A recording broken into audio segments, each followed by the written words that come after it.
दोस्तों, आर्यन हिंदुस्तानी YouTube channel में आपका स्वागत है। आज की ये कहानी आपका दिमाग हिलाकर रख देगी। आज की हमारी कहानी एक पति और पत्नी की कहानी है। एक पति अपनी पत्नी पर कितना भरोसा करता है यह मुझे बताने की जरूरत नहीं है, लेकिन कुछ पत्नियां ऐसी होती हैं कि अगर उनके पति उनको आजादी दे देते हैं तो वो उसका गलत फायदा उठाती हैं और उसका मिसयूज करती हैं। ऐसा ही कुछ आज की हमारी इस कहानी में होने वाला है। आपसे रिक्वेस्ट है कि प्लीज वीडियो को पूरा देखें, आपको इस कहानी से जरूर कुछ सीखने के लिए मिलेगा। दोस्तों, अनिल और आरती की शादी 2007 में होती है और ये अरेंज मैरिज होती है दोनों के माता पिता की मर्जी से। लेकिन आरती को अनिल शुरू से ही पसंद नहीं होते। वो शादी वाले दिन ही अनिल के साथ कुछ ऐसा व्यवहार करती है कि जो एक दुल्हन को एक दूल्हे के साथ नहीं करना चाहिए। लेकिन अनिल समझ नहीं पाता है और वो सोचता है कि शायद आरती का हमारे यहाँ पर पहला दिन है और वो एक दुल्हन है, तो उसको यहाँ का माहौल अभी पता नहीं है और उसको ये भी नहीं पता है कि अपने पति को किस तरह से हैंडल करना चाहिए। तो वो उसकी बात पर ध्यान नहीं देता है और वो यही सोचता है कि धीरे धीरे आरती समझ जाएगी, क्योंकि कोई भी एक लड़की अगर किसी नए घर में जाती है तो उसको वहाँ के रीति रिवाज समझने में, उस घर के नियमों को समझने में टाइम लगता है। इसी तरह से कुछ दिन बीत जाते हैं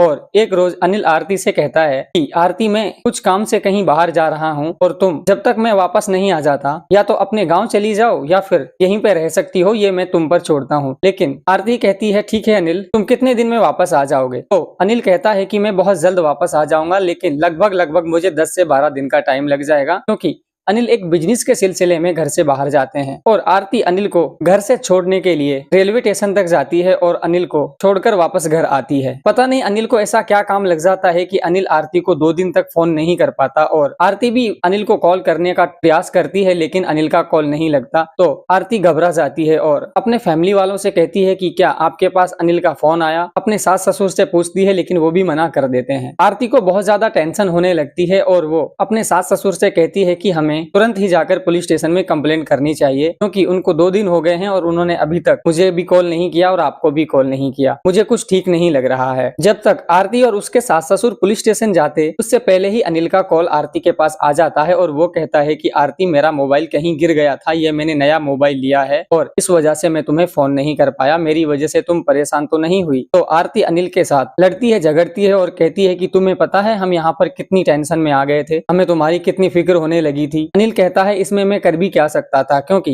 रास्ते में मेरा मोबाइल कहीं गिर गया और मेरी मजबूरी हो गई कि मैं तुम्हें कॉल नहीं कर पाया। लेकिन बाबा, अब तो मैंने तुम्हें कॉल कर दिया है, अब तो अपना गुस्सा ठंडा करो और 2 प्यार से बातें कर लो। तो आरती और अनिल दोनों बातें करते हैं और कुछ ही दिनों बाद अनिल अपने घर पर आ जाता है। एक रोज आरती अनिल से कहती है कि अनिल, मुझे अपने गाँव जाना है और मुझे मम्मी पापा की बहुत ज्यादा याद आ रही है, मुझे तुम मेरे घर पर ले चलिए मिलाने के लिए। अनिल कहता है कि अभी मेरे पास में टाइम नहीं है, कुछ दिन बाद में चलेंगे। इसी बात को लेकर अनिल और आरती में झगड़ा हो जाता है और वो झगड़ा यहाँ तक बढ़ जाता है कि आरती कहती है, मेरी सबसे बड़ी गलती ये थी कि मैंने तुमसे शादी की, मुझे तुमसे शादी ही नहीं करनी चाहिए थी। एक छोटी सी बात को लेकर झगड़ा इतना आगे तक बढ़ जाता है कि अनिल आरती के ऊपर हाथ उठा देता है और आरती रोते हुए अपने मम्मी पापा को कॉल कर देती है और आरती के मम्मी पापा अनिल के घर पर आते हैं और आरती को वहाँ से ले जाते हैं। अनिल कुछ अलग टाइप का पति था। वो आरती को उसके घर जाने के बाद उसको ना तो कॉल करता था, ना उसका हालचाल पूछता था। इसी वजह से उन दोनों के बीच में इतनी दूरियां बन गई कि 6 से 8 महीने का समय गुजर गया, लेकिन दोनों के बीच में कोई बातचीत नहीं हुई। एक रोज आरती के पिताजी का कॉल आता है अनिल के पिताजी के पास और वो कहते हैं कि जब ये दोनों एक दूसरे से बात ही नहीं करते, जब ये एक दूसरे को पसंद ही नहीं करते, तो क्यों ना इनको अलग हो जाना चाहिए। तो अनिल के फादर कहते हैं, मैं इस बारे में आपको कोई भी जवाब नहीं दे सकता, क्योंकि जब तक मैं अनिल के साथ बात नहीं कर लेता। लेकिन इस बात को सुनकर अनिल के जो फादर होते हैं उनका दिमाग सन्न रह जाता है और वो कहते हैं कि तुम कह क्या रहे हो? वो दोनों पति पत्नी हैं और अगर उनके बीच में कोई झगड़ा हो भी गया है तो उसका मतलब ये नहीं कि हम और आप उस झगड़े को और आगे बढ़ाएं। हमारा और आपका काम ये है कि हम उन दोनों को मिलाने की कोशिश करें। लेकिन आरती का ये साफ कहना था कि अब मैं उस घर में कभी नहीं जाऊंगी और मैं